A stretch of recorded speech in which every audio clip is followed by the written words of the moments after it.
8.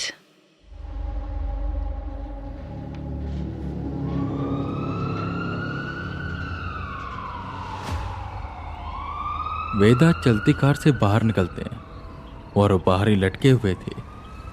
Car के चारों तरफ एम्बुलेंस थी और वो कार एम्बुलेंस के बीचों बीच में थी और सबसे आगे वाली एम्बुलेंस अपनी रफ्तार धीमी करती जा रही थी और उस एम्बुलेंस का एक ही मकसद था, इस कार को रोकना। और अगर ये कार रुक जाती तो भगवान ही जाने की क्या होगा। पर वेदा सबको बचाने के लिए अपनी जान खतरे में डालते हैं। वो कार के बाहर लटके हुए थे और किसी तरह यहाँ वहाँ पकड़कर वो बोनट के पास पहुंचे। उनके एक हाथ में कुछ था, पर क्या सुल्तान को दिखाई नहीं दे रहा था। वेदा बोनट के आगे आए, उन्होंने मंत्र बदबदाना शुरू किया और हाथ में पकड़ा वो गंगा जल उस आगे वाली एम्बुलेंस पर डाला, जिससे वो एम्बुलेंस एकदम से साइड हो गई और अजीब तरीके से हिलने लगी। सुल्तान को ओपनिंग मिली। उसने वेदा को इशारा किया कि वो थोड़ी देर के लिए कार को अच्छे से पकड़ ले। वेदा ने वैसा ही किया। सुल्तान ने स्पीड बढ़ाई और वो सीधा उससे बाहर निकले। एम्बुलेंस बहुत पीछे छूट गई, कार स्लो की गई और वेदा किसी तरह अंदर आई। वेदा मानना पड़ेगा, सच में मानना पड़ेगा, क्या तरकीब लगाई और क्या बहादुरी दिखाई। तुम तो खतरों से खेल गए। सुल्तान ने कहा, अभी थोड़े घंटे पहले ही जो शख्स वेदा की बुराई कर रहा था अब उनकी तारीफ करने पर मजबूर हो गया था। हाँ वेदा, सच में मानना पड़ेगा। चलो एक मुसीबत तो टली, मिश्री ने कहा, जिस पर आर्यन गंभीर होता है और कहता है, एक ही टली है, अभी बहुत सी मुसीबतें अभी बाकी है। वक्त देखो, 1 बज चुके हैं और लोकेशन, अब ये लोकेशन थोड़ी अलग लग रही है। वो पेड़ बार बार हमें दिखाई नहीं दे रहे। शायद हमने पहले लूप होल को पार कर लिया है, ये दूसरा लूप होल है और ये वक्त सबसे खतरनाक वक्त है, क्योंकि ये 12 से 3 के बीच का सबसे ताकतवर समय है। 1 से 2, क्योंकि 12 से 1 शुरुआती समय होता है और 2 से 3 अंतिम। पर 1 से 2 ऐसा वक्त होता है जिन पर शक्तियां पूर्ण रूप में होती हैं। वेदा तुम शांत क्यों हो, कुछ कहो। वेदा जब से बाहर से आए थे वो बस शांत बैठे हुए थे, जैसे कुछ सोच रहे हो। पर असल में बार बार वो अक्षराज को बुला रहे थे, पर अक्षराज जवाब ही नहीं दे रहा था। ऐसा लग रहा था कि जैसे वो गायब हो गया है, पर आज तक ऐसा हुआ ही नहीं था, तो अभी ये कैसे हो गया। वेदा ठीक हो ना तुम, कुछ हुआ है क्या तुम्हें। मोहन ने वेदा के कंधों को झटकाया।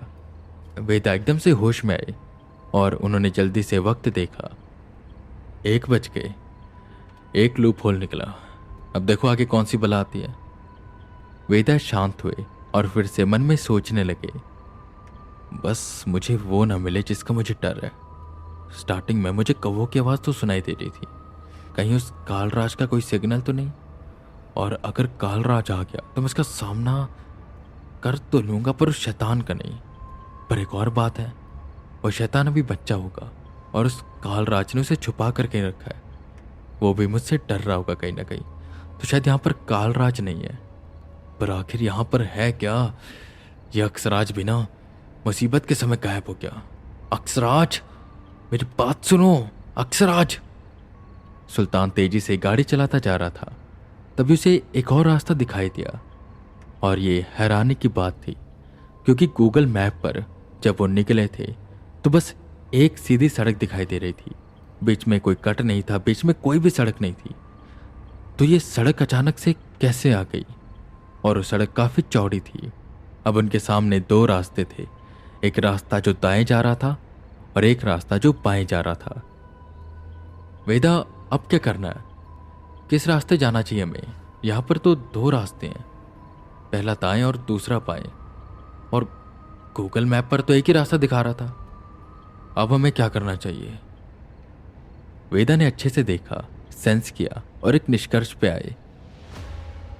इन दोनों में से कोई एक रास्ता ऐसा है जो सही है और एक रास्ता ऐसा जो हमें उस एंटिटी के पास लेकर जाएगा। जैसा कि मैं सेंस कर पा रहा हूँ, मुझे दाएं साइड से बहुत ज़्यादा नेगेटिव पावर सेंस हो रही है, तो इसका मतलब हमें बाएं साइड जाना चाहिए। सुल्तान, भगवान का नाम लो और गाड़ी बाईं साइड पर ले लो और बस सीधा चलते रहो। सुल्तान ने वैसे ही किया। वो गाड़ी को बाईं साइड लेकर जाता है। 5 मिनट और बीते, फिर उन्हें 2 रास्ते दिखाई दिए। अब वेदा ने सेंस किया तो एनर्जी बाईं साइड आ गई थी, तो उन्होंने गाड़ी दाईं साइड पर ली। और ऐसा करते करते कुछ और वक्त बीता। कभी वो दाएं जाते तो कभी बाएं, और शायद उस एंटिटी को पता चल गया कि कोई ना कोई कार में ऐसा है जो उसे सेंस कर पा रहा है। तो उसने अपनी चाल बदली, और अब जब कार उन 2 रास्तों के करीब आई और वेदा ने सेंस किया तो वो हैरान हो गए, क्योंकि अब एनर्जी ना दाएं साइड पर थी ना बाएं साइड पर, वो बिल्कुल बीचों बीच में थी। अब ये एनर्जी ना तो दाएं है ना बाएं, सेंटर में है। और इसका बस एक ही मतलब है, इन दोनों सड़कों में से एक सड़क ऐसी है जो आगे जाकर बीच की ओर मुड़ेगी, और एक सड़क ऐसी है जो सीधी चली जाएगी। पर क्योंकि एनर्जी सेंटर में है तो मैं समझ नहीं पा रहा हूँ कि हमें किस तरफ जाना चाहिए। ये भी सड़क हो सकता कि सेंटर की ओर मुड़ जाए, और ये सड़क भी। मुझे लग रहा था बस मैं ही चालाक हूँ, पर ये तो मुझसे भी 2 कदम आ गया है। अब जो होगा देखा जाएगा। सुल्तान, बाएं ले लो। सुल्तान ने हिम्मत करी और बाएं साइड की ओर गाड़ी मोड़ी, पर अब वो सड़क बदलने लगी। धीरे धीरे वो सड़क टूटी टूटी दिखाई दे रही थी, जैसे पुरानी सड़क हो। वेदा समझ गए कि रास्ता गलत है, पर इससे पहले कुछ हो पाता, सड़क खत्म हो गई और वहां पर सामने उन्हें बड़ा एक खंडर हॉस्पिटल दिखाई देने लगा। वेदा, ये तो कोई अबेंडेंट हॉस्पिटल है, अब हमें क्या करना चाहिए? वेदा ने उस हॉस्पिटल को देखा तो उसके अंदर काफी नेगेटिव पावर थी। वो तुरंत बोले, सुल्तान, कार रिवर्स लो, हम गलत रास्ते पर आ गए, जल्दी करो, इससे पहले देर हो जाए। सुल्तान ने फटाफट गाड़ी घुमाई और वो सीधा सीधा जाने लगे, पर अब तक काफी देर हो गई थी। वो सीधा सीधा जाते हैं, पर फिर ना जाने कैसे उसी हॉस्पिटल के सामने पहुंचते हैं। फिर गाड़ी घुमाई गई और दूसरी तरफ गई, तो फिर वो वहीं हॉस्पिटल के सामने पहुंचे। फंस गए, और फंसना था ही हमें, क्योंकि अगर हम सही सड़क पर चले जाते तो वो कोई और जाल बिछाता जिससे हम यहां पर आ जाएं। अब हम क्या करें, वापस भी नहीं जा सकते। अब हमारे पास बस 2 ही रास्ते हैं, एक अंदर जाकर इसका सामना करना, और दूसरा बस इस कार में बैठे रहो और लूप होल के खत्म होने का इंतजार करो। जैसे ही 2 बजेंगे या 3 बजेंगे हम निकल जाएंगे। और सबने कलावा बांधा हुआ ना अपना?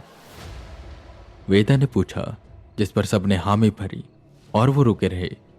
पर वहीं आर्यन अपने फोन में अपने हाथ पे कभी ना कभी कुछ देखता रहता। फोन की स्क्रीन को देखता, हाथ में कुछ देखता, जिस पर मोहन ने पूछा कि आखिर तुझे हुआ क्या है? और डरते डरते आर्यन मुड़ता है और वेदा से कहता है, वेदा, लूप होल अब खत्म नहीं होगा। लूप होल तब खत्म होगा जब समय बीतेगा, और यहां पर तो समय ही रुक गया है। हम जब इस सड़क पर आए थे तो मैंने समय देखा था 36 हो रहे थे, और अभी भी एक 36 ही हो रहे हैं, मतलब समय रुक चुका। ये सुन सब डर गए और वक्त देखने लगे। वेदा ने माथे पर हाथ रखा, वो भी काफी चिंतित हो गए। अगर वो अकेले होते तो उन्हें कोई भी डर ना होता, पर अभी उनके साथ आर्यन है और आर्यन के दोस्त, और इनकी जान खतरे में है। अगर वो उस एंटिटी से सामना करने जाएंगे तो पीछे और भी स्पिरिट्स हैं जो इन पर हमला कर देंगी, तो वो इन्हें कैसे बचाएंगे? वेदा कुछ भी समझ नहीं पा रहे थे कि उन्हें आखिर करना क्या है। वो बहुत बड़ी मुसीबत में फंस चुके थे।